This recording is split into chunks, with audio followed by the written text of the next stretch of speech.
Alors, bonsoir tout le monde.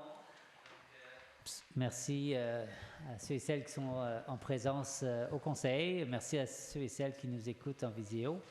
Alors, on va débuter la séance du 5 décembre du Conseil d'arrondissement d'Outremont, donc le dernier séance du Conseil de l'année.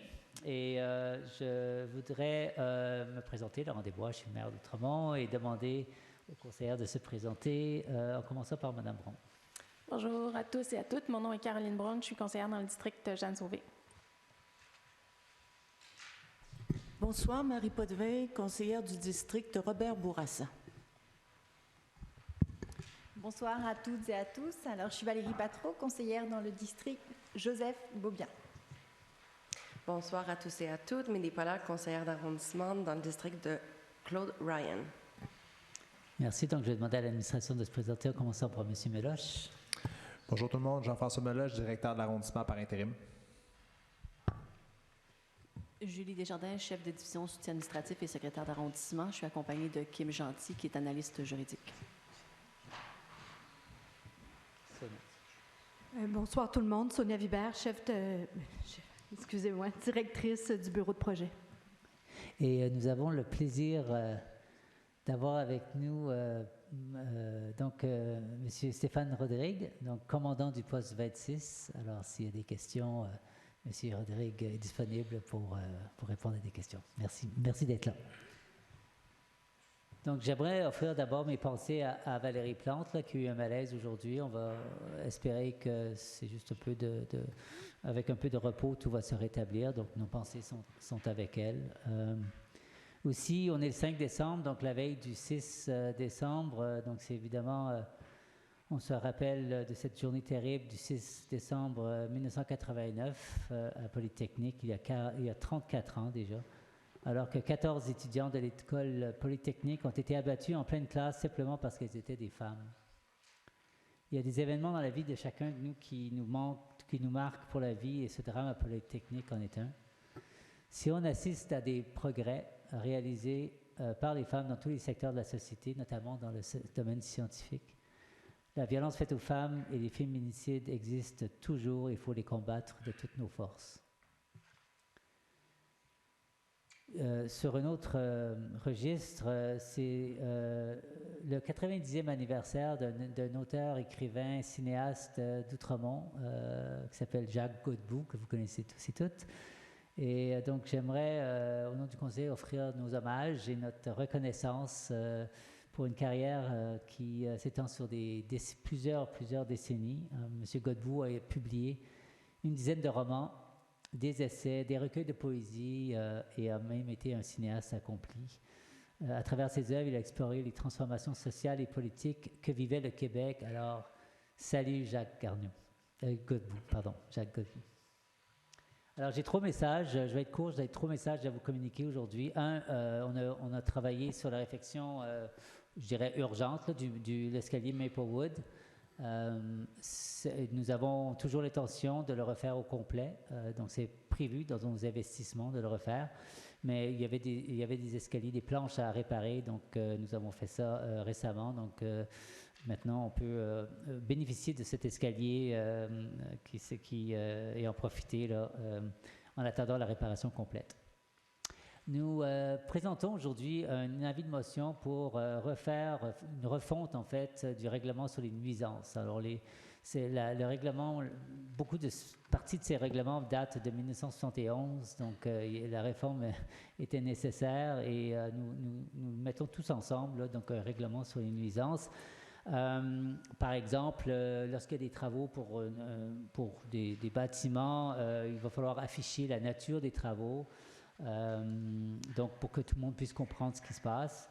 Nous modifions aussi les heures de certains travaux pour faciliter la rapidité d'exécution des travaux, parce que c'est sûr que si on met des plages d'horaires trop restreints, les travaux vont prendre plus de temps en termes de journée, avec les conséquences que ça a. Donc, on fait une modification là-dessus.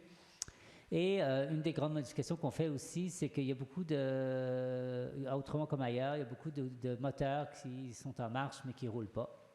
Qui sont juste, je dirais,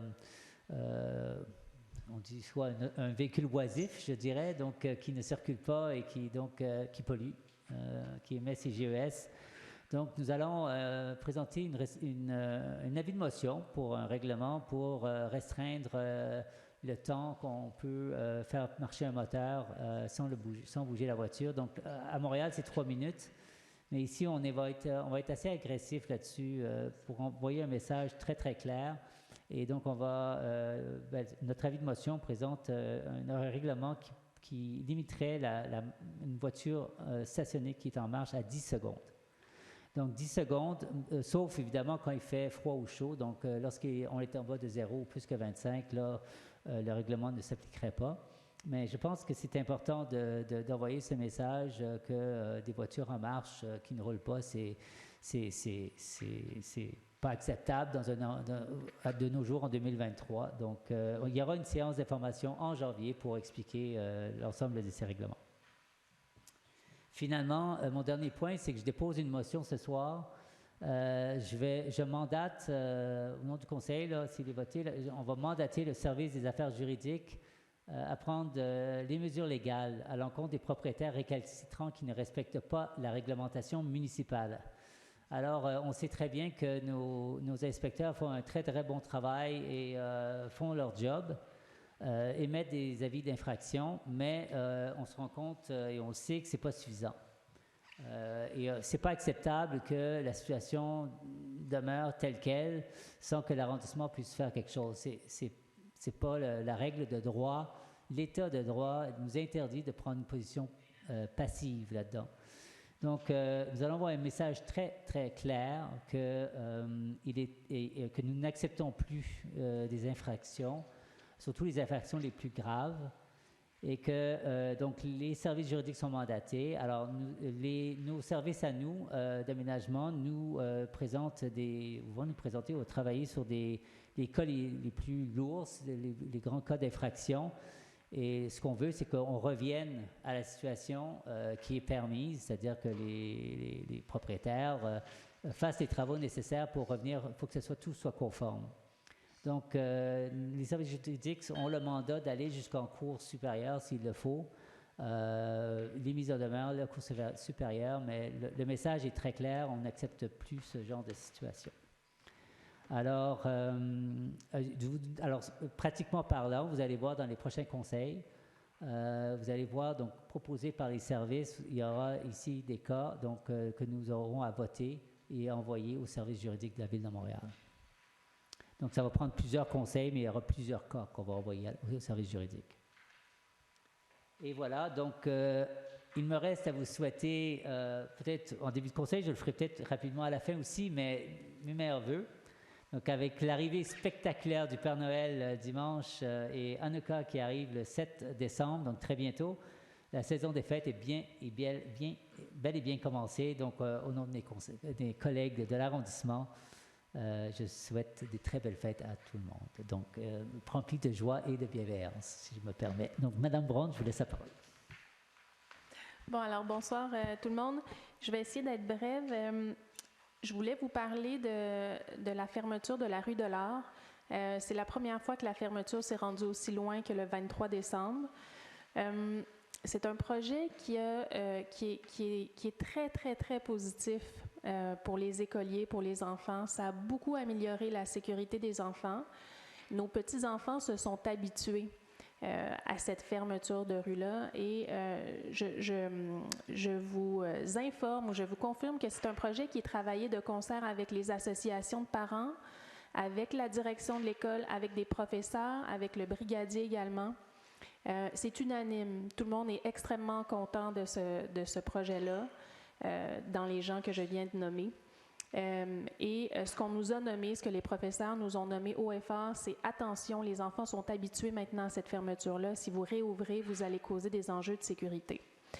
On travaille avec une firme d'ingénierie qui épaule les experts de l'arrondissement actuellement pour regarder si c'est possible de pérenniser cette fermeture-là pendant l'hiver avec tous les enjeux que ça comporte. Évidemment, le prochain conseil d'arrondissement est en février 2024. Donc, si jamais on va de l'avant, il risque d'avoir un conseil spécial par rapport à ça. Et évidemment, on travaille aussi de concert avec le SPVM. Donc, je salue commandant Rodrigue. Bonsoir. Et avec le CIM, évidemment, le Service d'incendie Montréal, on a tous un objectif commun, c'est-à-dire augmenter la sécurité dans l'arrondissement pour les personnes les plus vulnérables. Voilà, donc c'était un très beau projet. Par la suite, je vous le répète, là, ceux qui ne sont pas allés en dessous du viaduc Bates, s'il vous plaît, allez prendre le trottoir, c'est vraiment exceptionnel. Il y a aussi eu aujourd'hui une marche qui a été organisée par nos écoles primaires pour soutenir les profs en grève. C'est vraiment douloureux pour les parents en ce moment. Je le vis moi-même. Ça demande beaucoup de jonglage, mais on supporte nos profs et le personnel également. Donc, moi, j'étais contente de voir qu'il y avait une belle mobilisation des parents et des enfants aujourd'hui dans l'arrondissement d'Outremont. Il y a une marche qui a duré plus d'1 heure. Je vous invite aussi à fêter Noël avec la Société de développement de la rue Laurier, la Société de développement commercial de la rue Laurier. Devant l'église Saint-Viateur, il va y avoir une belle fête le 16 et le 17 décembre. Évidemment, quelques artisans, des activités et le Père Noël avec son traîneau. Alors sur ce, je joins M. le maire pour vous souhaiter à tous et toutes de beaux temps des fêtes avec beaucoup de repos. Merci. Merci, Mme Braun. Donc, je cède la parole à Mme Potvin. Oui, rapidement. Alors, bonsoir, ça me fait plaisir de vous parler un petit peu. Et évidemment, je m'interroge un peu beaucoup avec le climat dans les mois, les jours et les mois à venir, parce que je crains que un peu partout, il y a des climats qui lancent. Vous avez vu le nord de la France avec le nord où il y avait plein d'eau qui continuait, qui ne s'arrangeait pas. Et là, la crainte que j'ai, c'est que, évidemment, le climat peut être très, très doux et tout d'un coup, il peut être très, très froid. Et j'ai l'impression qu'on va peut-être goûter à ça cet hiver. Peut-être pas, mais c'est comme un feeling que j'ai du mois de janvier, du mois de février et comment ça va changer. Alors, il faut faire attention aussi à garder notre endroit propre et afin de ne pas se ramasser avec plein de déchets et tout ça. Il y a la crainte aussi de la glace. Évidemment, quand ça devient très, très froid, la glace sur les trottoirs, c'est assez bien vérifié. À Outremont, on fait attention parce qu'il y a quand même des trottoirs qui sont un peu brisés. Et avec la glace, ça n'aide pas les gens d'un certain âge et des enfants. D'ailleurs, j'en ai ramassé 2 sur le trottoir il n'y a pas longtemps. Alors ça, c'est des choses qui me fatiguent un peu dans la tête, dans le sens que je vois ça un peu arriver, des changements comme ça, et il va falloir épander plus de sable, de sel, être vigilant de ce côté-là, et je compte bien sur Outremont pour le faire, les gens d'Outremont, M. Meloche qui va suivre ça également. Alors, c'est des escaliers, comme les escaliers, évidemment, qu'on a été capable d'arranger, d'améliorer sur mes pelouses parce que certains étaient dangereux. Il y en a un qui a été corrigé, mais il reste certains endroits que c'était encore à améliorer parce que ça peut se briser très, très vite avec le climat également, la pluie et tout le reste. Alors, c'est toutes ces choses-là qu'il faut surveiller de très, très près pour la sécurité de tout le monde dans Outremont. C'est essentiel. Là, il y a la vitesse des autos. Ça m'interpelle beaucoup, par exemple, ça me fatigue, mais en tout cas, ça, c'est autre chose. Mais tout ça pour vous dire que ce qui compte, c'est la sécurité pour tout le monde dans l'arrondissement d'Outremont. Alors, je vous souhaite un très beau Noël, une bonne santé et des belles choses avec les membres de votre famille et des amis également. Un plaisir. Merci. Merci, Mme Potvin. Donc, je passe la parole à Mme Patro. Oui, alors merci M. Desbois. Alors c'est une bonne nouvelle, Madame Braun, que vous nous indiquez si la rue Dollard on peut pérenniser. J'espère vivement qu'on va avoir l'appel pour un conseil spécial en décembre. Je l'avais proposé le dernier conseil de le prolonger, mais ça me fera plaisir d'être là pour appuyer une prolongation de la fermeture de Dollard aux autos. Je vais revenir sur le fait qu'on est le 5 décembre aujourd'hui, donc demain le 6 décembre, et cette commémoration de la tragédie de Polytechnique qui a eu lieu maintenant il y a 34 ans. Je vais me permettre de nommer les 14 femmes qui ont été assassinées ce soir-là. Donc, Il y a Madame Geneviève Bergeron, Hélène Colgan, Nathalie Croteau, Barbara Degnaud, Anne-Marie Edouard, Maude Aviernik, Barbara Klusnis-Vidajevich, Maryse Lagagnère, Maryse Leclerc, Anne-Marie Lemay, Sonia Pelletier, Michel Richard, Annie Saint-Arnaud et Annie Turcotte. Donc je vous invite à se souvenir d'elle et demain à porter le ruban blanc. Et il y avait aujourd'hui dans la presse un appel de la part de 5 femmes qui ont dirigé l'Ordre des ingénieurs du Québec, qui nous rappelaient le chemin qui a été parcouru depuis le 6 décembre 1989, où il y a maintenant plus de femmes qui prennent la profession d'ingénieur qui s'engagent dans la profession d'ingénieur.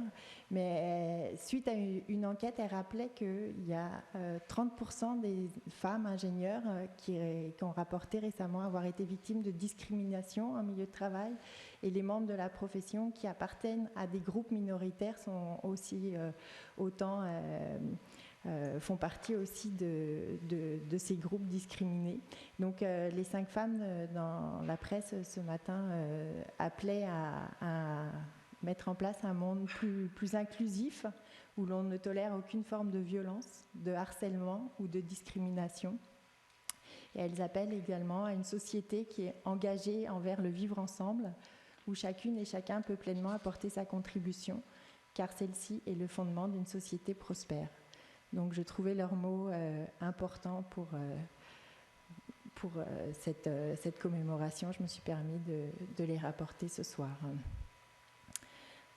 Pour Outremont, j'ai 2 questions, Monsieur Desbois, concernant 2 dossiers pour lesquels je m'attendais à avoir des nouvelles en décembre, au moins en décembre.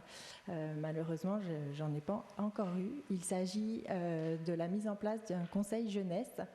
En novembre de l'année dernière, nous avions tous voté à l'unanimité une motion en faveur de la création d'un conseil jeunesse à Outremont.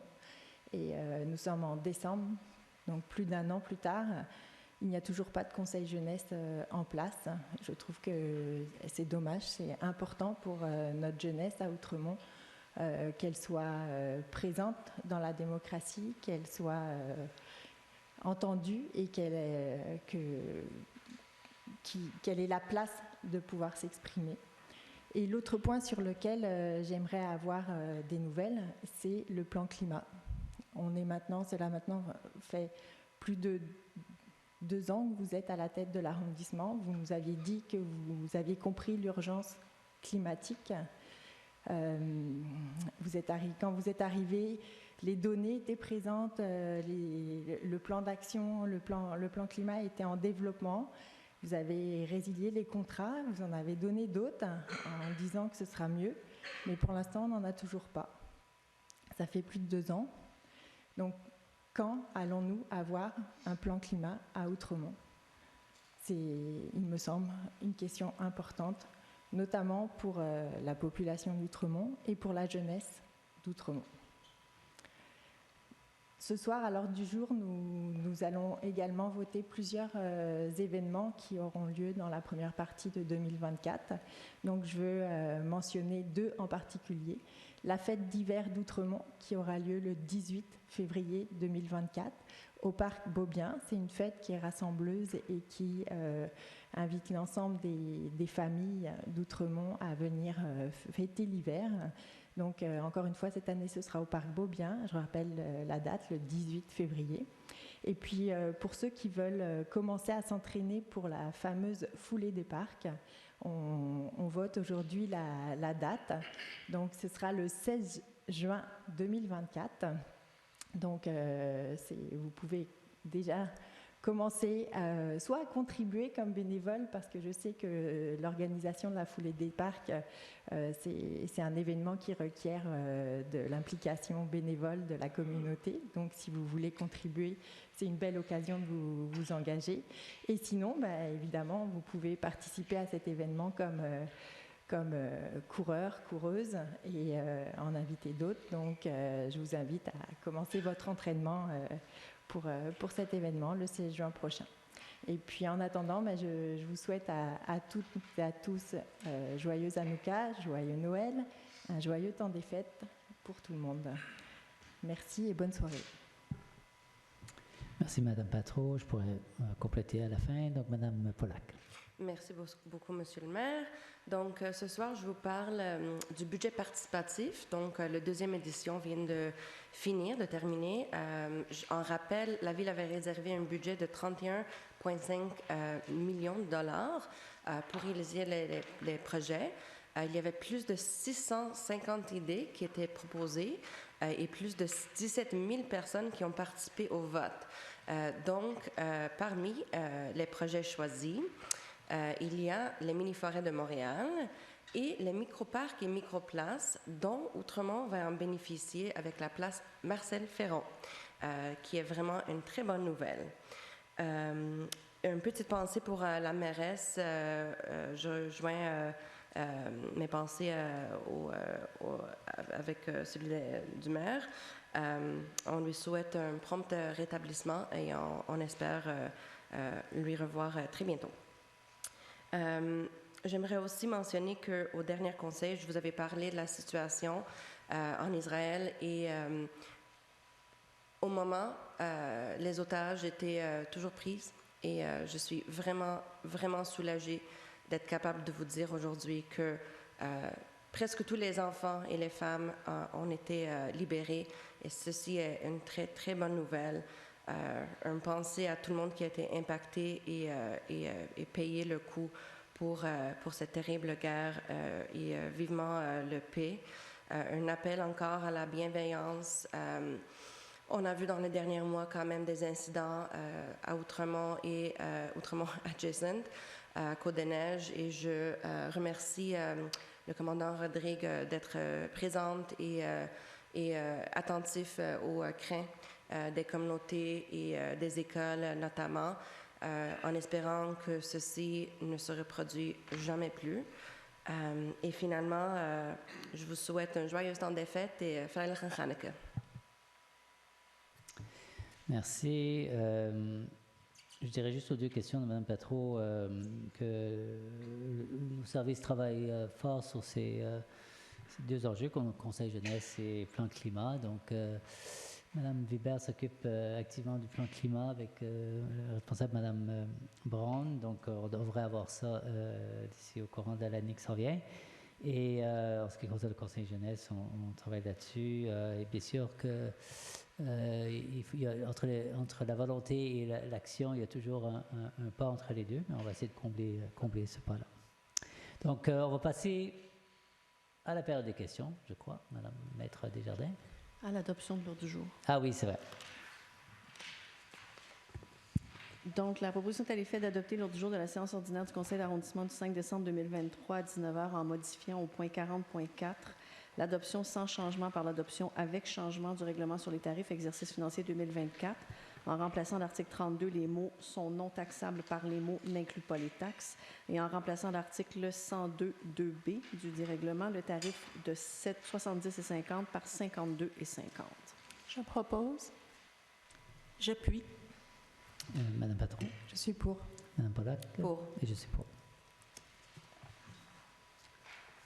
Donc, nous arrivons donc bien à la période des questions. Comme d'habitude, on va commencer avec les questions des personnes qui sont présentes dans la salle. Ensuite, nous passerons aux questions en ligne. Un petit rappel, donc, vu le nombre de questions aussi qu'on reçoit, donc on accorde 2 minutes pour une question, une première question, puis après ça, pour une question complémentaire au corollaire, on a 1 minute par personne. Donc, je vais procéder par ordre d'inscription et commencer avec Madame Simard.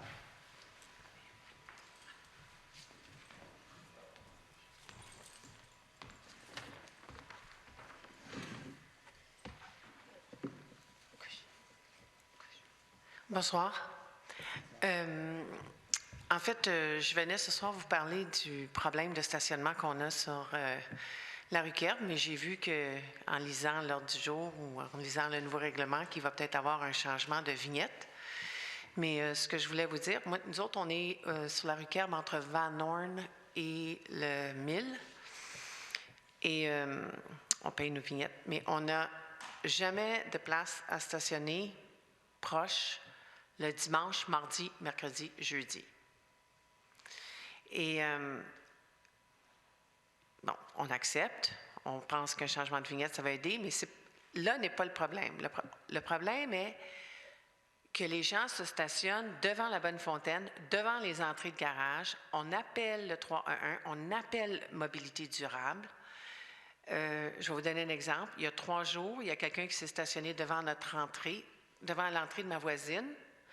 Donc, on a appelé, on a rempli le formulaire.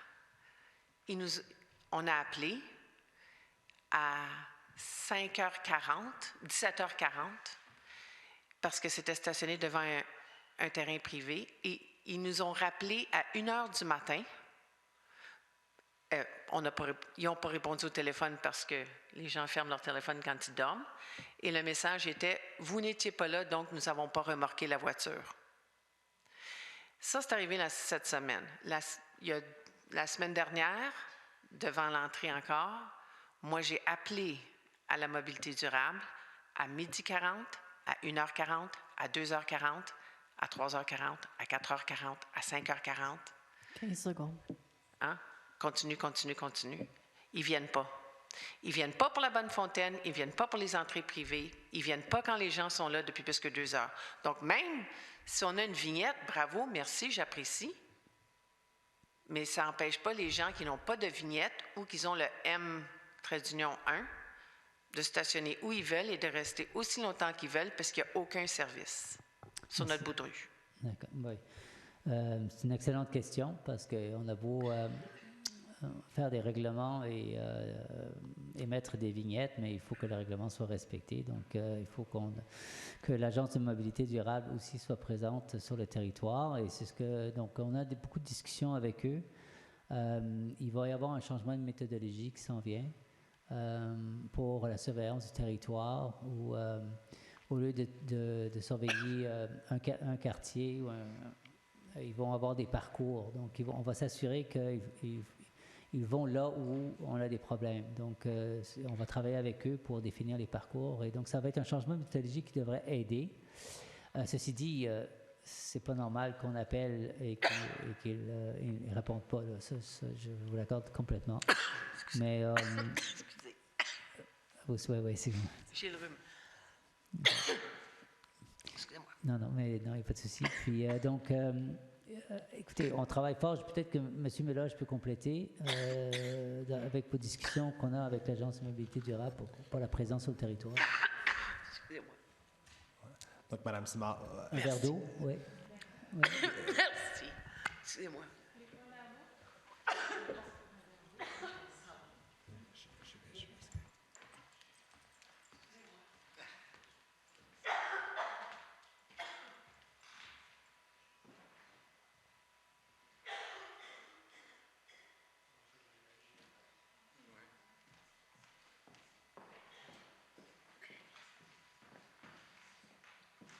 Donc, M. Méloge, si vous aviez quelque chose à ajouter. Mais... Oui, mais très rapidement, effectivement, on est en échange avec l'Agence de mobilité durable pour la surveillance du territoire. On sait que c'est un enjeu, là, donc, mais par rapport au fait que Mme Simard ait appelé et pas eu de suivi, là, je vais demander à ce que l'équipe puisse entrer en contact avec eux et qu'on comprenne qu'est-ce qui s'est passé. Très bien, merci.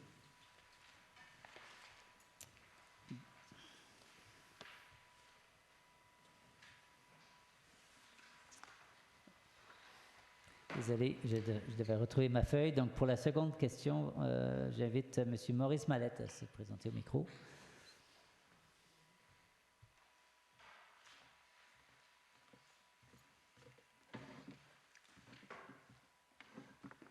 Bonsoir, ça va bien.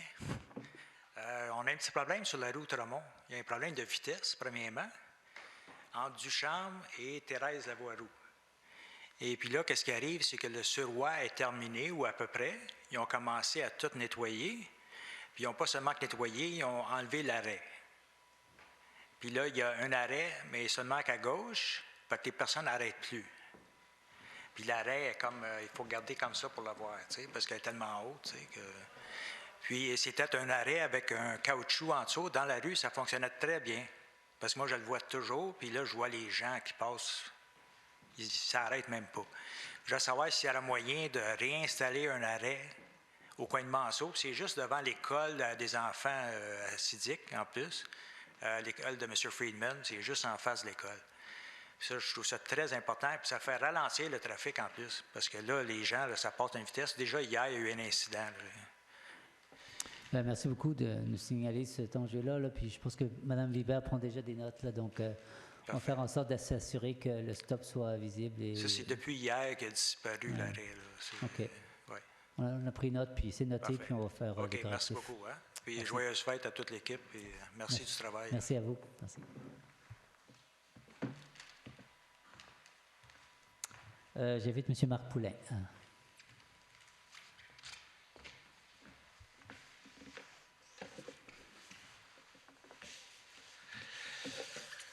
Bonsoir. J'ai le grand privilège d'être bloqué par Mme Patro sur les réseaux sociaux. Le 28 septembre, j'ai envoyé une note à Mme Patro à laquelle je n'ai pas eu d'accusé de réception.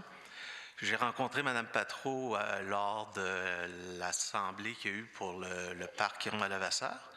Je lui ai signalé que je n'avais pas eu d'accusé de réception. On s'est entendu alors que j'allais lui recommuniquer le 9 novembre donc la dite note et elle s'est engagée alors à me fournir un accusé de réception, ce qu'elle n'a toujours pas fait. Alors, compte tenu que je n'ai pas, que je suis pas capable d'avoir réponse à mes questions, je me suis dit qu'on pourrait les avoir publiquement. Et finalement, la note, c'était très simple. Bonjour, Madame Patro. Je suppose que vous êtes au fait de l'ordonnance du juge Russell Zim, en vertu de laquelle le ministre Guilbeault a dû donner accès aux pages d'élus de ce dernier dans les médias sociaux à un citoyen qui l'avait bloqué. Le gouvernement a dû alors débourser également 20 000 $ dans cette affaire. Par conséquent, et devant cette jurisprudence, je vous enjoins de me débloquer de vos comptes Facebook et X, à défaut de quoi je vais également avoir recours à des procédures judiciaires. Alors, vu que ça fait déjà depuis le mois de septembre que Mme Patro, vous avez l'occasion de cogiter sur la question, je vous demande aujourd'hui si vous allez me donner une réponse par rapport à ce déni de démocratie. Je cède la parole à Mme Patro. Merci. Moi, j'avais quand même encore quelques secondes, mais allez-y. Là. Désolé. Si vous voulez ici. Ce que je viens de lire, la note qui a été envoyée à Mme Patro sur son compte Mme Patro, montréal.ca. Donc, comme d'habitude, la question m'est toujours adressée, mais je vais céder la parole à Mme Patro si elle veut désire répondre. J'ai rien j'ai pas de commentaire. Merci. Madame Patro, c'est parce que là, vous allez...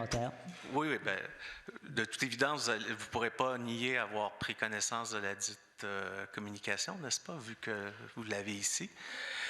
Donc, je vais vous demander, est-ce que, par le fait que vous ne voulez pas répondre, est-ce que ça veut dire que vous vous apprêtez à engager les deniers de la ville, comme vous l'avez fait?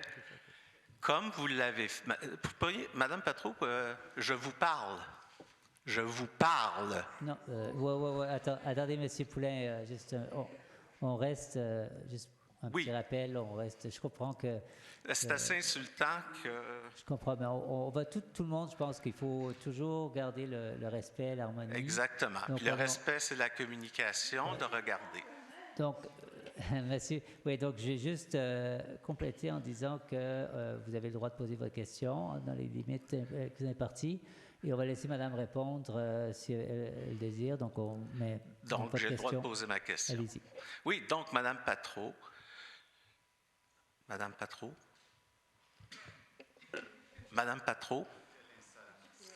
OK. Ben, c'est parce que quand on vous parle à quelqu'un, on regarde les gens, ça serait de la politesse. Mais au-delà de ça, Mme Patro, est-ce que ça veut dire que vous êtes prête à engager la Ville dans une bataille judiciaire, comme vous l'avez faite dans le cas de discrimination politique pour lequel la Ville a été condamnée à verser 7 000 $ pour l'abus de pouvoir que vous avez commis, vous et Mme Pollack et d'autres élus de Projet Montréal, pour lequel le tribunal des droits de la personne a condamné. Merci, M. Poulain. Donc, encore une fois, je cède la parole à Mme Patro si elle veut répondre.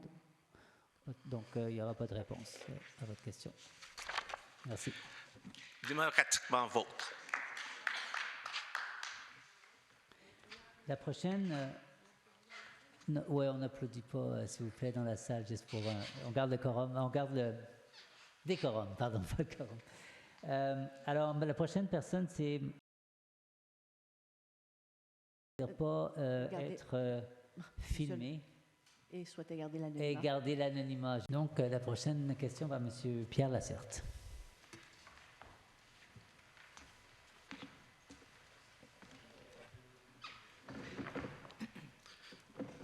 Bonsoir tout le monde.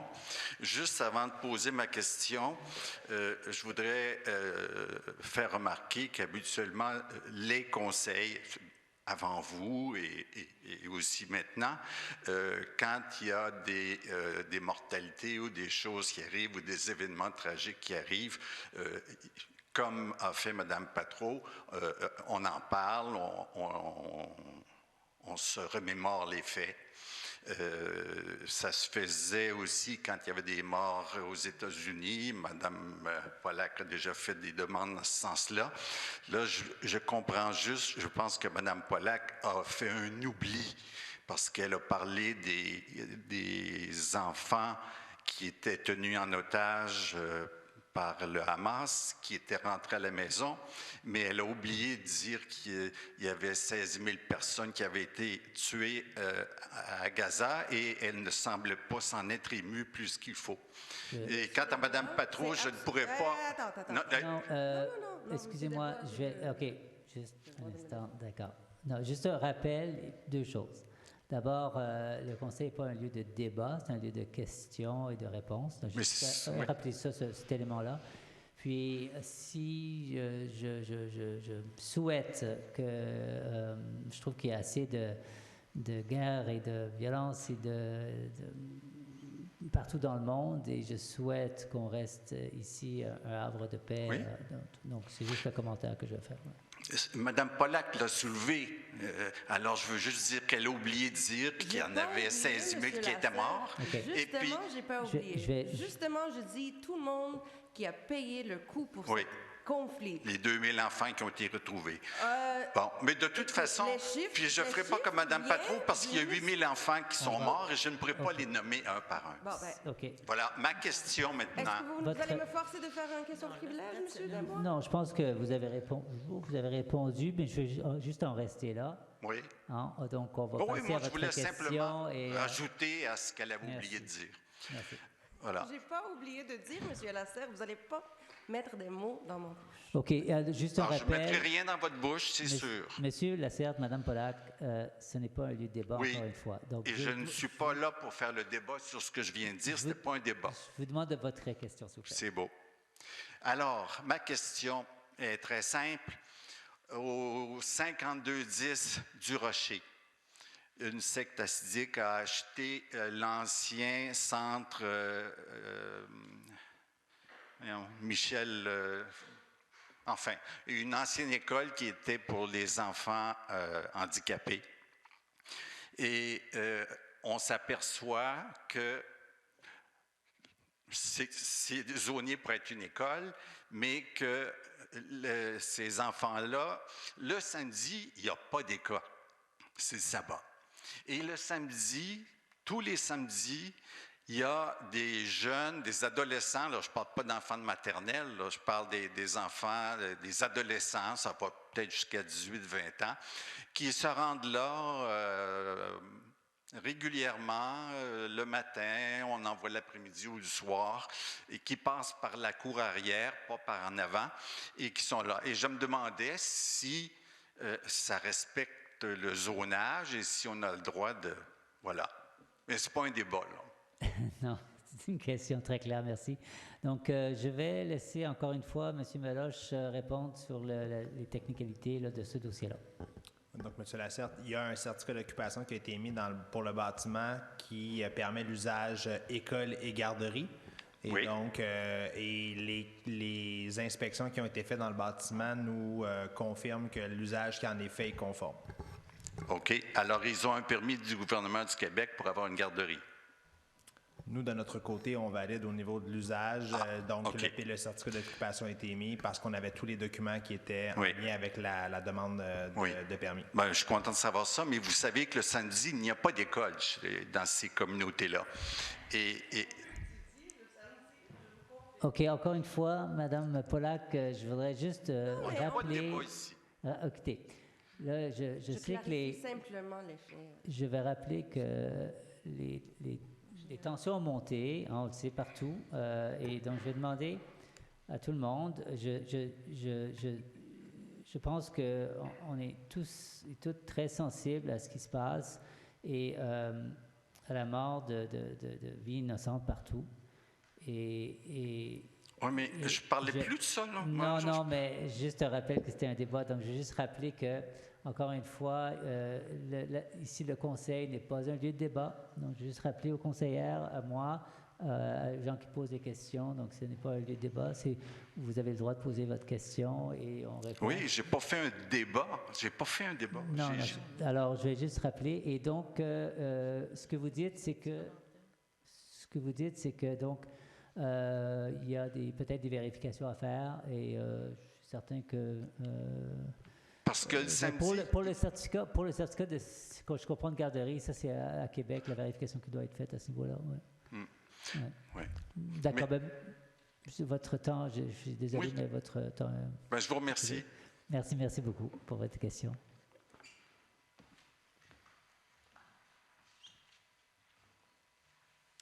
Madame Céline Forget.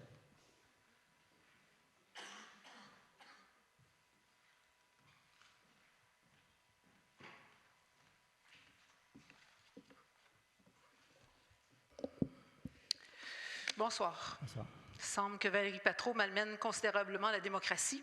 D'abord, un jugement récent qui l'implique et un, semble-t-il, à venir. C'est dommage. C'est dommage. Moi qui me suis battue pour la démocratie toutes les années que j'étais active politiquement. La fermeture de dollars, j'aimerais aussi, à un moment donné, que les citoyens soient consultés et impliqués dans cette décision-là. Je ne pense pas qu'une conseillère peut mener un dossier comme ça à l'encontre de la démocratie aussi. Ma question, c'est beaucoup votre résolution. Je voudrais savoir comment vous allez appliquer ça au niveau de l'application des règlements. Là, vous allez amener un dossier au conseil, puis vous allez voter, oui ou non, pour l'envoyer au contentieux. Alors, le fonctionnement, c'est que les services vont nous proposer des situations qui sont en infraction et des situations, on va commencer par choisir les plus grandes fautes, si on veut. Donc, et nous, au conseil, on les saisit parce que c'est le conseil qui doit donner le mandat au service juridique de la Ville de Montréal d'entamer des poursuites, par exemple. Donc, c'est pour ça que ça doit passer par le conseil. Est-ce que ça passe toujours par le conseil dans les autres arrondissements ou est-ce que tout simplement... Oui, c'est comme ça qu'on procède ailleurs. OK. Donc, vous amenez le dossier au conseil, là, vous votez pour l'envoyer au contentieux. Est-ce que le contentieux peut le refuser ou... Je vais laisser M.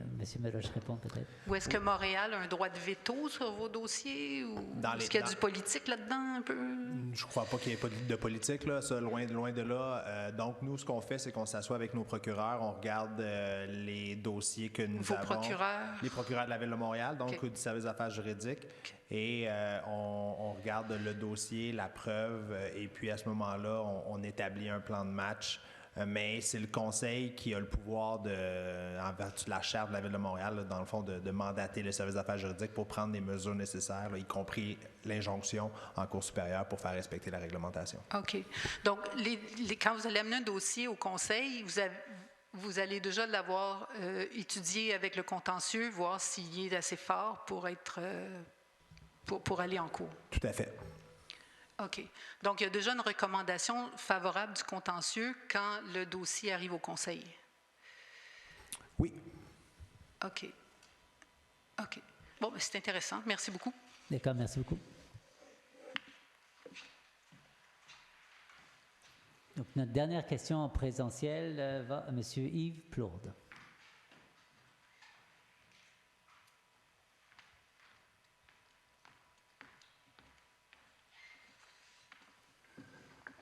Donc, oui, bonjour. Moi, je vais Yves Plourde, je suis sur le conseil d'établissement de Guy Drummond.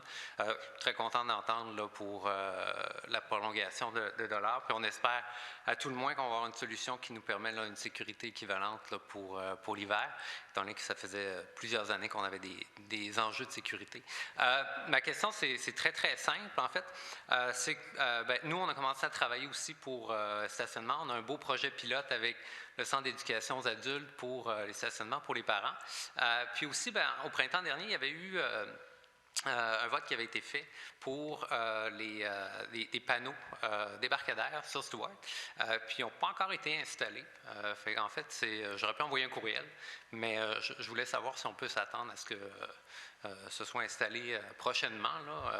Bon, là c'est sûr qu'on est en grève, mais donc j'espère un suivi là-dessus. Merci, monsieur, pour votre question. Je peux peut-être laisser Mme Vibert répondre. Donc, il y a eu des retards, si je comprends bien, dans la signalisation. Là, on parle sur $. Sur Stewart. Sur Stewart. Oui, ça a été voté en juin. Là, oui, je vais valider avec l'équipe des TP, mais normalement, ça devrait être dans la machine à saucisses, comme on dit. Donc, oui, je vais faire le suivi auprès de ma collègue Anne-Marie Poitras, pour m'assurer que ce soit mis en place. Parfait. Merci. On pourra vous revenir avec une date un peu plus précise. Parfait. Merci. Juste vous dire que les citoyens n'ont jamais été informés du changement sur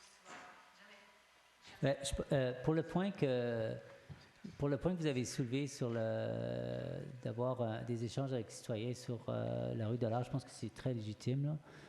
Donc, je pense qu'on devrait mettre ça dans notre calendrier là, dans le premier trimestre de 2024, si possible, là, qu'on invite des citoyens à échanger sur ce projet-là. Là, donc, et soulever des interrogations, répondre aux questions, etc. Donc on en prend note, Mme Bourget. Voilà pour la période des questions. À moins que, je veux dire, normalement, il faut s'inscrire pour la période des questions.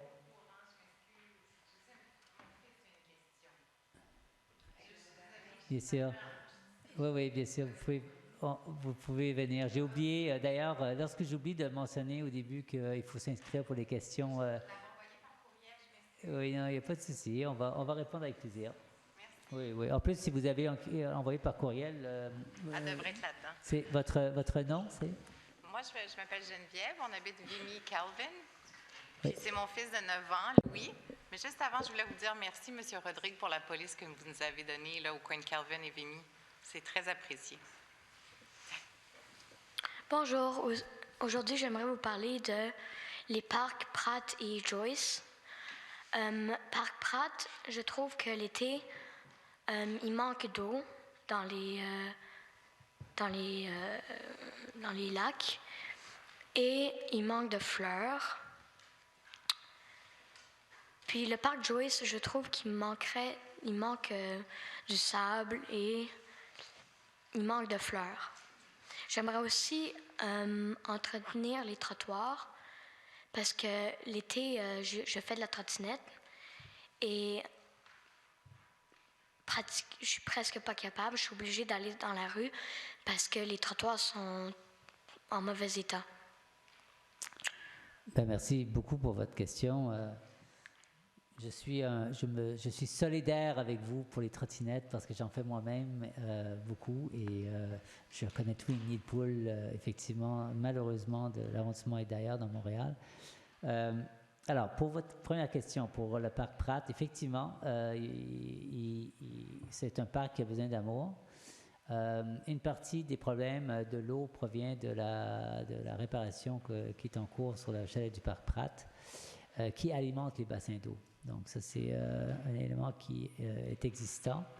Je pense qu'avec la réfection du chalet, ça va régler le problème de l'eau, si je comprends bien, ou en 2 phases, oui, d'accord. Donc, il y a une première phase avec le chalet, puis la deuxième phase, ça va être pour la réparation oui. Pour que les beaux canards qui sont là puissent vivre heureusement et en joie. Pour les fleurs, autant le parc Joyce, particulièrement le parc Joyce, je pense cette année, on a fait vraiment un effort d'embellir. On a mis beaucoup plus de fleurs que d'habitude. Je ne sais pas si vous avez remarqué. Donc, les terre-pleins, on appelle ça les terrains, là où il y a des fleurs, là, donc ont été bien remplis cette année. Mais on peut toujours s'améliorer. Donc, je pense que du côté, effectivement, ouest de l'arrondissement, parc Pratt en particulier, parc Joyce ont besoin d'amour, puis on va s'y atteler l'année prochaine aussi. OK, merci. D'accord, merci. Merci. Donc, on va aller aux questions en ligne. Oui, donc la première question de Mme Joanne Richard, le sujet pavillon Saint-Viateur. La question: j'habite en face du parc Saint-Viateur. J'ai vu il y a environ 18 mois que le conseil avait voté un budget de 1 million pour réparer le pavillon. Je constate que le parc Outremont est magnifique avec ses jardins, pavillons renouvelés et terrains de jeu. Je me demande, c'est pour quand la reconstruction du pavé et les nouveaux jardins au parc Saint-Viateur? Oui, merci beaucoup pour votre question. On a reçu beaucoup de questions sur le parc Saint-Viateur, le chalet de parc Saint-Viateur. Donc, en fait, le conseil a accordé un mandat à une firme d'architecte pour la réfection du chalet. Donc, c'était pas 1 million, là, c'était dans les 400 000, si je me souviens bien. Et donc, on va faire l'appel d'offres très bientôt avec l'entreprise qui va être choisie. On va faire des travaux débutants, si tout va bien, en 2024. Donc, on espère que tout ça soit fait dans des délais assez rapprochés. Après ça, dans un deuxième temps, on va s'occuper du pavé puis l'aménagement autour. Donc, ça va venir dans un deuxième temps, par contre. Merci. Question de M. Guillaume Duret. Sujet: recrudescence de symboles terroristes à Outremont. La question: bonjour, j'ai noté depuis 1 mois maintenant une forte augmentation de symboles et affiches revendicatifs faisant l'apologie des groupes terroristes. Le Canada ainsi que les États-Unis et l'Union européenne ne reconnaissent pas l'existence de l'État palestinien et considèrent les groupes armés s'en revendiquant comme des organisations terroristes. Par conséquent, les symboles tels que le drapeau palestinien et les affiches placardées sur des bâtiments publics ou chez des particuliers sont des outils de propagande terroriste et n'ont pas leur place dans notre société.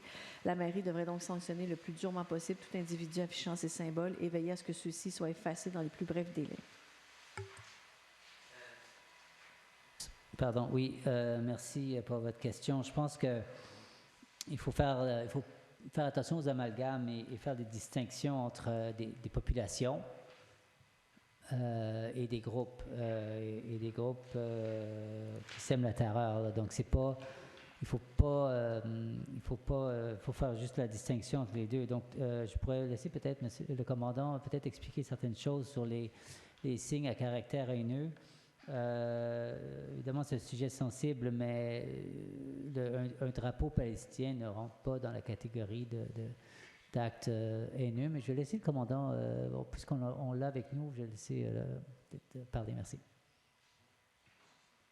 Il faut juste pousser le bouton. Ouais.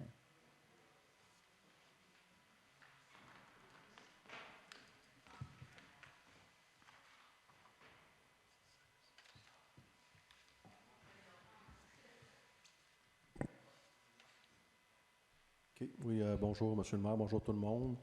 Effectivement, l'événement décrit dans le courriel ne représente pas, là, à notre sens, une infraction criminelle ni un incident haineux, c'est un drapeau.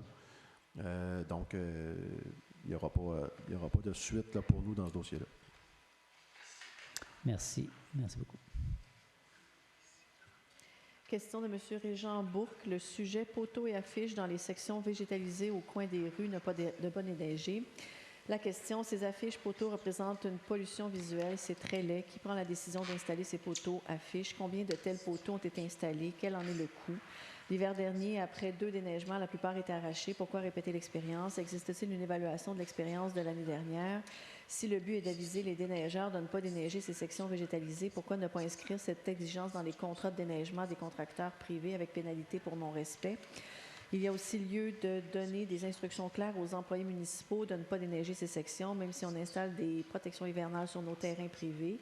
Pour que les déneigeurs ne les labourent pas, c'est inutile, elles sont arrachées par les déneigeurs. À chaque année, il y a une bande d'environ 1 pied qui est labourée en bordure de trottoir sur notre terrain. Merci beaucoup pour votre question. Et effectivement, on peut s'interroger sur cette question de ces affiches poteaux. Il ne faut pas oublier que ce sont des gros tracteurs qui passent dans les rues et surtout, par exemple, le soir, tout n'est pas visible et l'installation de ces enseignes est essentielle pour préserver les zones végétales. On a à peu près 150 saillies à protéger et c'est malheureusement nécessaire. Peut-être qu'un jour, on aura d'autres façons de protéger ces saillies-là, mais pour l'instant, c'est le seul moyen qu'on a. Merci. Question de M. Annie Daoud. Sujet, durée du stationnement et réparation de la surface de l'asphalte de la rue McEachran. La question, depuis l'élection municipale, on nous a promis une révision des heures de stationnement, surtout après 18 heures et fin de semaine, pour une durée plus raisonnable et plus accommodante pour les citoyens. Et à ce jour, des promesses sans action, malgré de multiples rappels par email et téléphonique. Il en est de même pour la surface de l'asphalte de McEachran, surtout sa partie nord.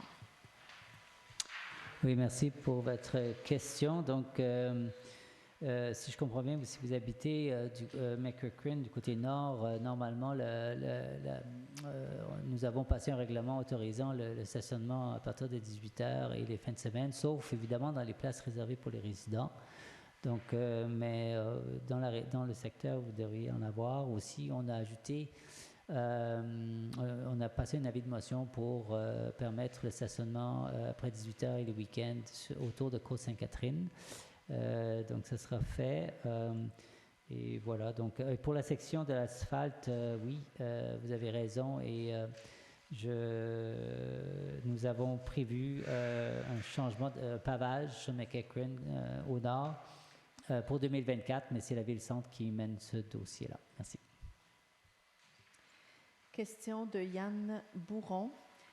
Sujet, autorisation de livraison dès 6 heures. La question, bonjour, notre cuisine scolaire qui prépare des repas chauds pour nos élèves et notre personnel à chaque journée d'école reçoit ses livraisons quotidiennement par le 200 avenue Kerb. Le règlement actuel interdit les livraisons entre 19h et 8h pour faciliter nos opérations et celles de nos livreurs dont les horaires sont très matinaux.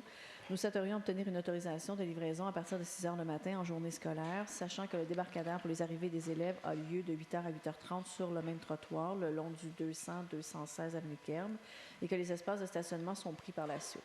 Nous précisons que le 200 avenue Kerb fait face à la cour du bâtiment New Belt Cheddar, désolé si je ne prononce pas bien, sans domicile direct en vis-à-vis. Merci d'avance de l'attention que vous porterez à cette demande en espérant une réponse favorable. Oui, merci. Donc, je comprends les enjeux là, de livraison le matin. Donc, c'est, mais le règlement, l'article du règlement, là, il est très, très clair que les livraisons sont permises qu'entre 8h et 19h. Et il faudrait changer de ce règlement, ce qu'on ne fera pas là, parce qu'on ne veut pas créer d'exceptions et de précédents et de nuisances pour les citoyens. Donc, je vous recommande peut-être de voir avec votre fournisseur qu'est-ce qui est possible de votre côté. Merci. Question de Mme Lise Martel. Le sujet est né Parc Levasseur, CCI Stationnement. La question, CCI fut construit dans le secteur résidentiel, mission desservir la population. Ce secteur offrait déjà peu de stationnement aux résidents. Nos aînés le fréquentent non que pour des loisirs, mais des activités qui les sortent de leur isolement. Le transport en commun y est peu accessible, surtout pour des aînés. Le covoiturage commande un agenda complexe. Il n'y a pas de navette. Un grand nombre d'aînés autonomes résidant au sud, Saint-Joseph, Côte-Sainte-Catherine, doivent venir en auto. Le projet du parc retire du stationnement au CCI, mais les besoins du quartier n'ont pas changé et stationner pénalisera les résidents. Peut-on conserver temporairement les espaces du CCI le long de l'art et revoir les besoins? Le projet du parc doit aussi inclure les besoins acquis de tous les résidents. Nos aînés sont des citoyens à part entière. Alors pourquoi les privés du CCI, faute de transport? Lise Martel, 74 ans, secteur Laurier-Kem, fréquentant bénévolement le CCI. Oui, je comprends les enjeux pour les aînés en ce moment en ce qui concerne le stationnement. Il faut s'occuper de nos gens à mobilité réduite et les aînés.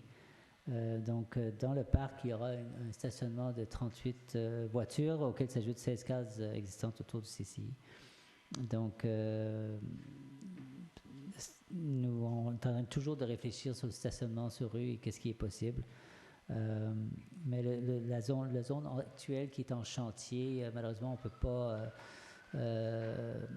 libérer des places et donc il y a un endroit prévu pour le stationnement. Je sais que c'est difficile d'accès parce que les cases sont déjà utilisées, mais pour l'instant, il faut vivre avec ce chantier. Puis après la fin du chantier, on aura un peu plus de place pour stationner. Merci. Monsieur le maire, la question 7 est la question qui est envoyée par Mme Geneviève et son garçon, donc on va la passer.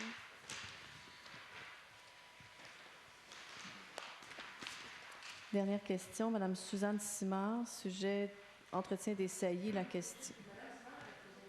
Ah oui, elle est venue tout à l'heure. Ah, c'est vrai, elle est venue poser sa question, donc ouais, merci. Donc, ça complète la période des questions. On va prendre une petite pause de 10 minutes et on va revenir donc à 20h22. Merci. Merci. Je vais demander à tout le monde de s'asseoir.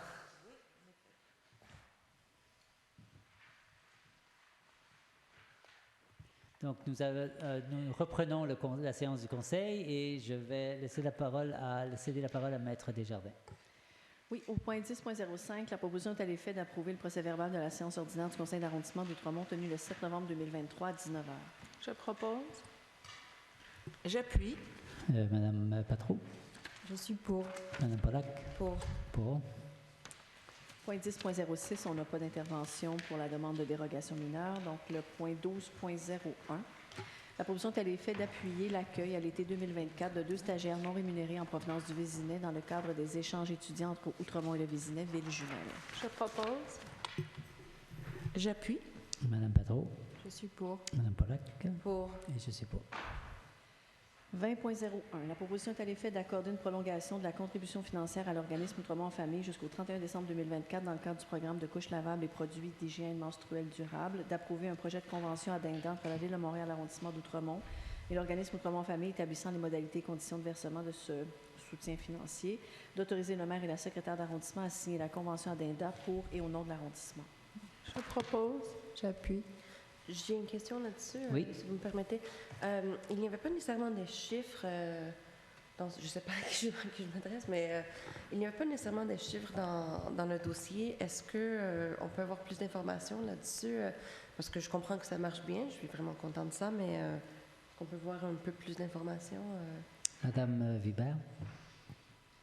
Oui, je vais faire le lien avec ma collègue Anne-Marie Poitras pour vous faire parvenir les chiffres plus exacts sur le résultat.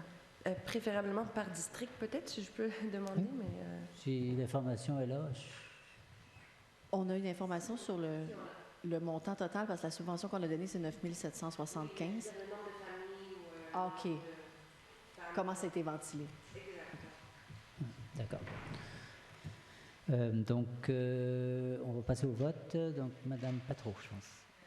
J'ai appuyé. Appuyé, pardon, Madame Potvin. J'appuie. Oui, Madame Pollack. Pour. Et je suis pour. Vous êtes pour.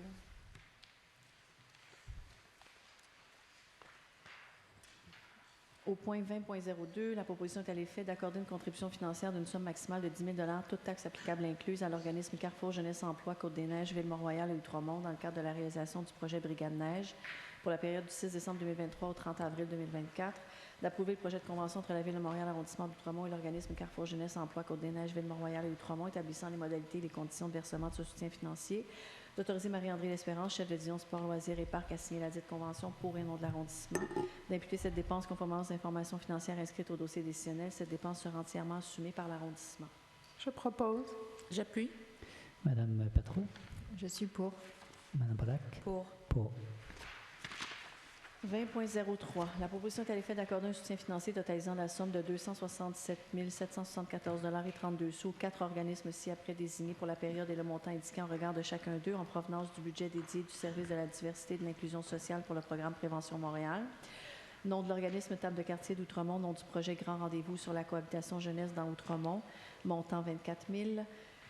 Ado Spectrum, nom du projet Ado Spectrum Samedi Trouve ta voix, montant 40 191,36 $. Organisme Outremont Famille, projet Espace inclusif dédié avec les nouvelles familles 0-5 ans, montant 36 477,76 $.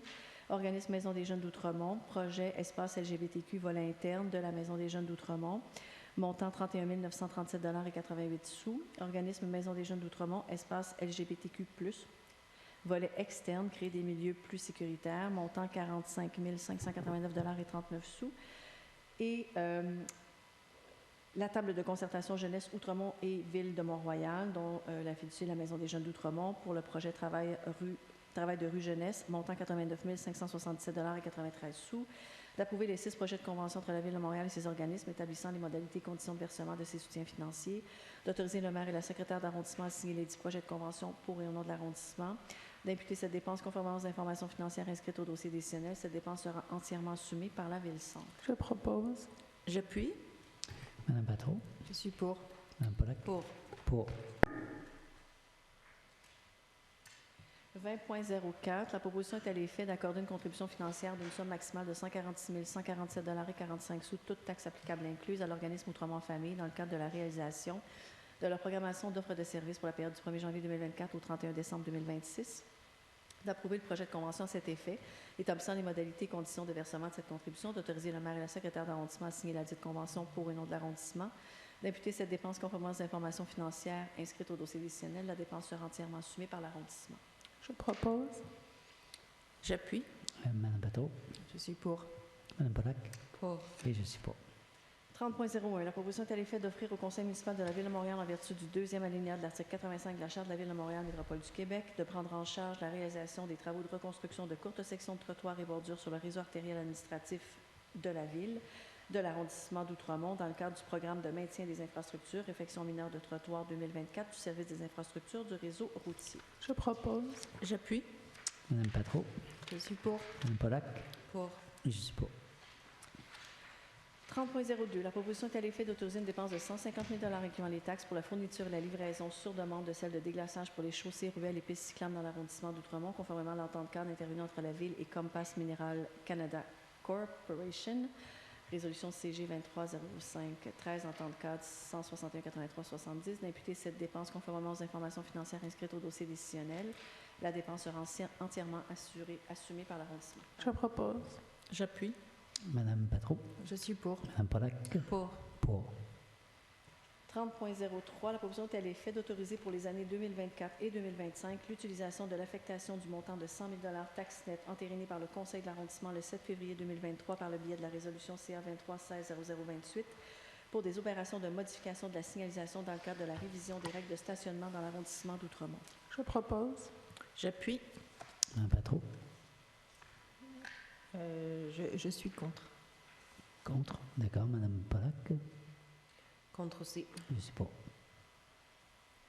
Donc, c'est adopté à la majorité. 30.04, dépôt du rapport des décisions déléguées pour le mois d'octobre 2023. 30.05, dépôt de la liste des bons de commande et des paiements sans bons de commande pour le mois d'octobre 2023. 30.06, dépôt de la liste des achats effectués pour l'entremise de cartes de crédit pour le mois d'octobre 2023.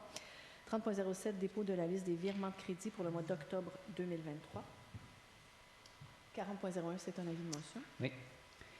Donc, conformément à l'article 356 de la loi Société Ville, je donne un avis de motion à l'effet qu'un projet de règlement intitulé « Règlement sur les nuisances et la propreté » et le règlement modifiant le règlement sur le bruit sera adopté au cours d'une prochaine séance du Conseil d'arrondissement et je dépose le projet de règlement. L'objet de ce règlement vise à mettre à jour de la réglementation en matière de nuisances, de propreté et de gestion des chantiers de construction. 40.2, un autre avis de motion.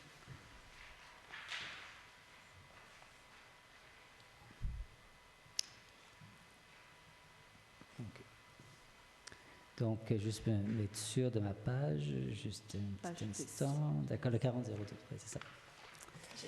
Oui, je m'excuse, mais pour le 40.01, comme le format a changé par rapport aux autres fois, on pouvait poser des questions lorsqu'il était... il y avait la motion, après c'était déposé, oui, et puis on pouvait intervenir. Là, ce n'est pas le cas. À quel moment on peut intervenir? Tout de suite, au moment de la lecture, si vous aviez des questions, vous pouvez intervenir. C'était avant le vote. Oui. On n'a pas voté. Non, il n'y a pas de vote de avis de motion. Est-ce qu'on a le droit de... Parce que le vote, ce sera juste la prochaine fois. La prochaine fois. Mais d'habitude, on votait quand même un dépôt. Là, je comprends qu'on ne le vote pas avec la nouvelle façon de faire. Oui, c'est ça. Mais on peut s'exprimer dessus. Oui, tout à fait. Mais est-ce que je peux juste comprendre qu'est-ce qui exactement a changé? Ce qu'on avait, c'est qu'on avait un avis de motion, puis on adoptait un premier projet de règlement. Et l'article 356 de la loi sur les cités et villes n'exige pas qu'on procède de cette façon-là. Donc, ce qu'il exige, c'est qu'il y ait un avis de motion et un dépôt d'un projet de règlement, ce qui permet aux élus de se prononcer. Mais on n'a pas adopté un premier projet, on n'est pas dans une matière, on n'est pas selon la loi sur l'aménagement et l'urbanisme, où là, habituellement, il y a des premiers projets, deuxième projet. Donc, tout ce qu'on fait, c'est un avis de motion. Le projet de règlement est déposé. Vous pouvez poser vos questions. Il est adopté avec ou sans changement à la séance suivante. Avec un seul adoption? Oui. Okay. C'est pour ça que quand vous regardez l'avis de motion, c'est conformément à l'article 356. Quand on le lit, on voit très bien qu'ils n'ont pas besoin d'un premier projet. Donc, on l'a retiré parce qu'on a vraiment beaucoup de règlements puis c'est redondant. Donc, on a retiré le premier projet. Donc, moi, j'aurais une question. Ah, oui, allez-y, parce que c'est la première fois qu'on a changé de format, donc allez-y, pas de problème. Merci. Mais suite à la préparatoire, on s'était entendu pour faire une modification pour que les enfants puissent rouler sur les trottoirs pour 9 ans et moins. Mais on n'avait pas discuté du fait qu'on enlevait le droit aux enfants de 9 à 12 ans de ne pas faire de vélo dans les parcs et sur les rues piétonnes. Donc, je voudrais savoir, est-ce que c'est une erreur qu'il y a eu dans le document? Oui, je pense que c'est une erreur. Ou alors c'est une volonté de... Non, c'est pas une volonté. Non, c'est pas une volonté. Effectivement, on a parlé de réduire sur les trottoirs, de permettre aux moins de 8 ans d'aller en vélo sur le trottoir, mais on n'a pas parlé de ce qui se passait dans les parcs. Là, donc, je ne sais pas si c'est une erreur, je dis que c'est une erreur, c'est peut-être pas une erreur, mais... Non, bien en fait, pour répondre, j'avais vu votre courriel, c'est probablement une mauvaise compréhension qu'on a eue lors de la préparatoire, mais comme je vous ai dit, c'est qu'on a encore le temps d'apporter cette modification-là. Donc, nous, on l'a pris en note et lors de l'adoption du projet de règlement en février, ce sera corrigé selon les orientations qu'on a reçues de la part du Conseil. Donc, je confirme qu'il n'y a pas de volonté. Parfait. Non, mais je comprends parce qu'on ne s'est pas parlé depuis la préparatoire. Merci. Merci. Ah, c'est à moi. Oui, c'est ça. C'est à vous. Donc, conformément à l'article 356 de la loi Cité-Ville, je donne un avis de motion à l'effet qu'un projet de règlement intitulé « Règlement modifiant le règlement relatif à la circulation et le stationnement », le 1171, sera adopté au cours d'une prochaine séance du Conseil d'arrondissement et je dépose le projet de règlement. L'objet de ce règlement vise à réviser des adresses des résidences admissibles pour l'obtention d'un permis de stationnement réservé aux résidents du secteur numéro 7 et 8 prévu à l'annexe H.2 du règlement relatif à la circulation et au stationnement. 40.03, la proposition est à l'effet d'adopter sans changement le règlement sur la taxe relative aux services exercice financier 2024. L'objet de ce règlement est d'imposer de prélever sur tout immeuble imposable porté au rôle de l'évaluation foncière et situé dans l'arrondissement une taxe spéciale relative aux services au taux de 0,452 $ par 100 $ appliqué sur la valeur imposable de l'immeuble. Je propose. J'appuie. Madame Patro. Je suis pour. Madame Pollack. Pour. Et pour. 40.04, la proposition est à l'effet d'adopter avec changement le règlement sur les tarifs exercice financier 2024 en remplaçant l'article 32, les mots « sont non taxables » par les mots « n'inclut pas les taxes » et en remplaçant l'article 102.2b du règlement, le tarif de 70,50 $ par 52,50 $. L'objet de ce règlement vise à adopter les tarifs applicables aux biens et services de l'arrondissement pour l'année 2024. Je propose. J'appuie. Madame Patro. Je suis pour. Madame Pollack. Pour. Et je suis pour.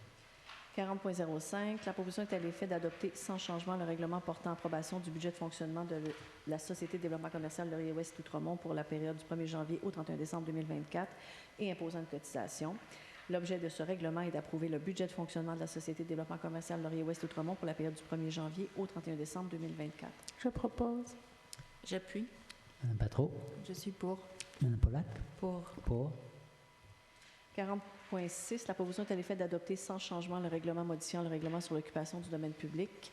L'objet de ce règlement vise à uniformiser la période à laquelle les café-terrasses sont autorisées sur le territoire montréalais du 15 avril au 15 novembre de chaque année. Je propose. J'appuie. Madame Potvin. J'appuie. Pour, si je comprends bien. Et Madame Patro. Pour. Et juste pour. 40.07, la proposition est à l'effet d'adopter avec changement le règlement modifiant le règlement relatif à la circulation et au stationnement 71. L'objet de ce règlement vise à modifier les règles de stationnement sur la partie de l'avenue Elmwood, comprise entre les avenues Bloomfield et Kerb, prévues à l'annexe H du règlement relatif à la circulation et au stationnement. Propose. J'appuie. Madame Patro. Je suis pour. Madame Pollack. Pour. Pour. 40.08, la proposition est à l'effet d'adopter sans changement le règlement modifiant le règlement relatif à la circulation et au stationnement et le règlement modifiant le règlement sur les tarifs exercice financier 2023. L'objet de ce règlement vise à modifier les modalités pour la délivrance des permis de stationnement du secteur numéro 1 prévu au règlement relatif à la circulation et au stationnement et à réduire les frais exigés pour la délivrance de permis de stationnement du secteur numéro 1 prévu au règlement sur les tarifs exercice financier 2023 pour les employés œuvrant dans les établissements scolaires de niveau maternel, primaire, secondaire et collégial, si dans l'arrondissement d'Outremont.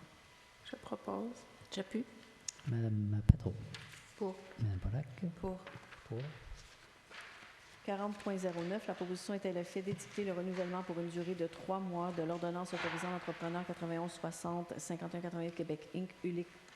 Ulix Construction et ses sous-traitants à effectuer dans le cadre de la réfection de la station de métro Outremont des travaux en dehors des plages horaires autorisées par le règlement sur le bruit, soit du lundi au jeudi de 19h et ce jusqu'à 6h. Propose. J'appuie. Madame Patro. Pour. Madame Pollack. Pour. Pour.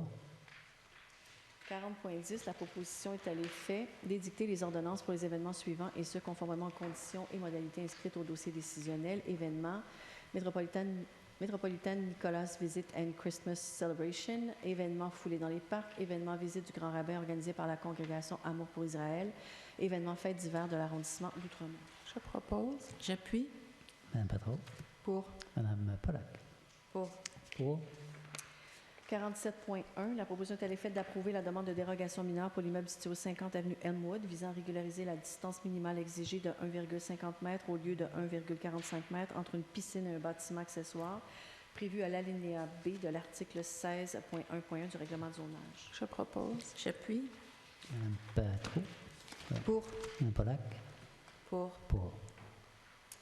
47.2. La proposition est à l'effet d'approuver les demandes de PIA pour les immeubles suivants. 525 avenue Bloomfield avec les réserves suivantes. Ne pas peindre en blanc le plafond de la loggia. Utiliser des lattes de bois vernis d'une largeur maximale de 3 pouces. Peindre en blanc le bois des soffites. Coordonner la couleur des appareils de chauffage avec la couleur du fini de la surface sur laquelle ils sont appliqués. 192 avenue Vincent d'Indy, sans réserve. Je propose. J'appuie. Madame Patro. Pour. Madame Pollack. Pour. Et pour. 51.01, la proposition est à l'effet de désigner la conseillère Caroline Brown à titre de mairesse suppléante pour la période du 6 décembre 2023 au 5 juin 2024. Je propose. Proposé par quelqu'un. J'appuie. Ah oui. Donc, oui, je propose. Pardon. Monsieur le maire, vous proposez? Oui, oui, c'est ce que. Appuyé par c'est Mme fait. Potvin. J'appuie. J'appuie.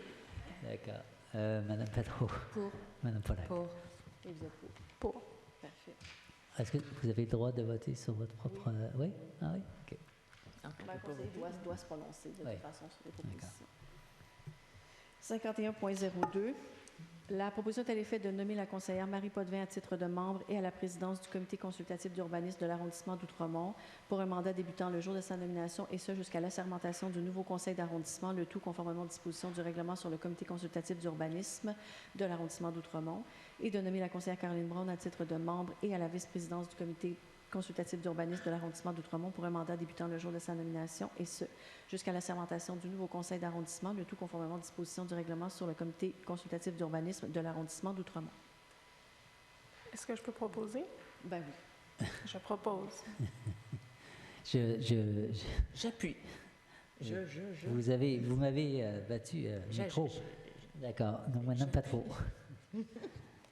Pour. Madame Polak. Pour.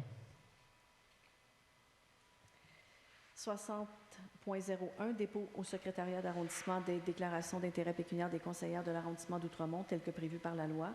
60.02, dépôt des comptes rendus des réunions du comité de sécurisation tenues les 14 février, 28 mars, 20 avril, 18 mai, 15 juin, 23 juin, 13 juillet, 17 août, 14 septembre et 19 octobre 2023. Et la motion à 65.01. Donc la motion, est-ce que je dois la lire? Comment je me suis... Habituellement, oui, vous Oui, je la lis.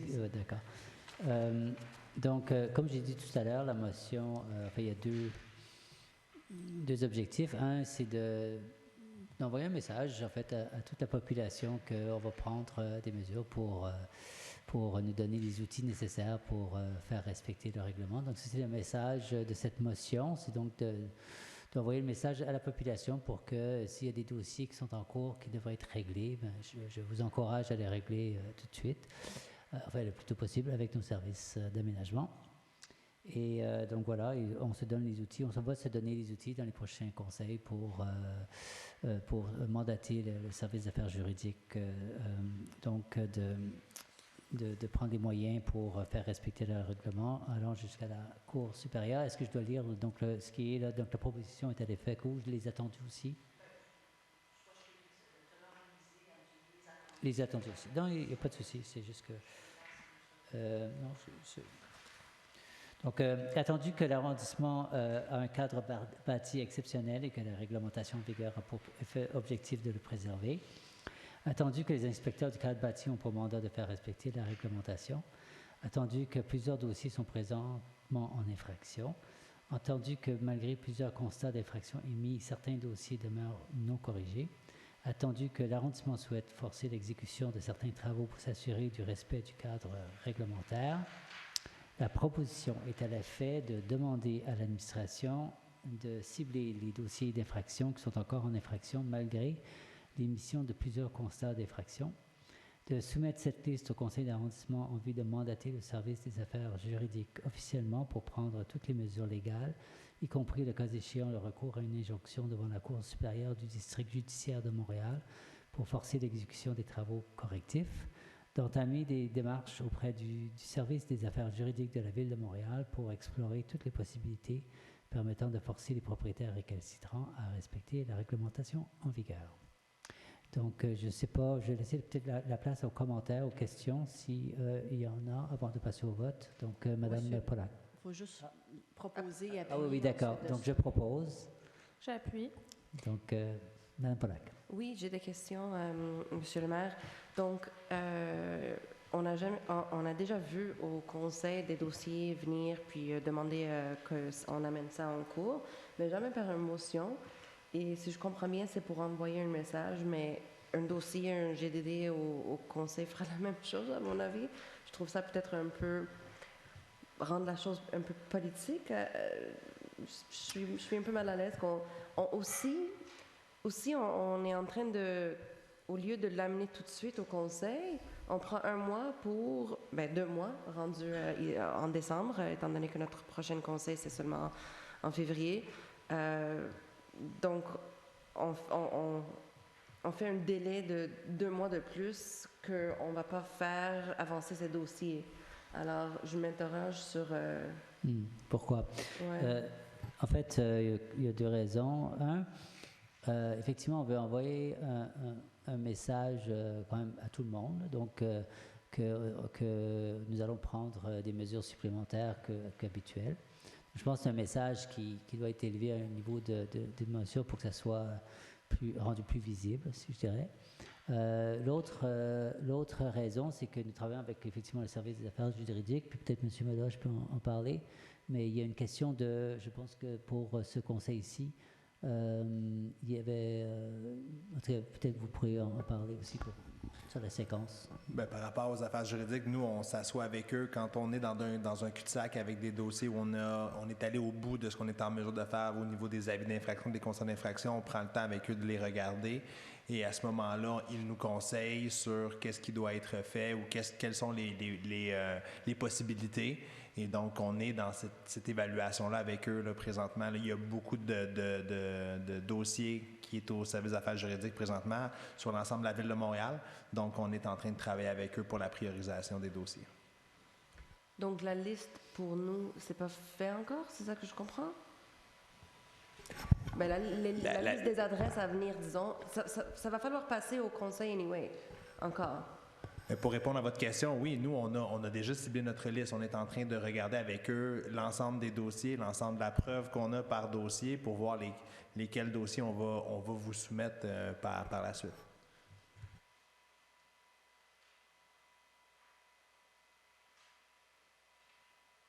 Je sais pas s'il y a d'autres questions, commentaires. Sinon, je vais passer au vote. Donc Madame Patro. Pour. Madame Pollack. Pour. Et qui reste? Madame Potvin. D'accord. Donc ça complète. Je peux lever la séance? D'accord. Alors je lève la séance. Merci de nous avoir écoutés jusqu'au bout. Merci Mesdames les conseillères. Merci l'administration de nous aider aussi. Donc on se revoit non pas en janvier mais en février pour le prochain conseil d'arrondissement de l'année. Merci. Au revoir.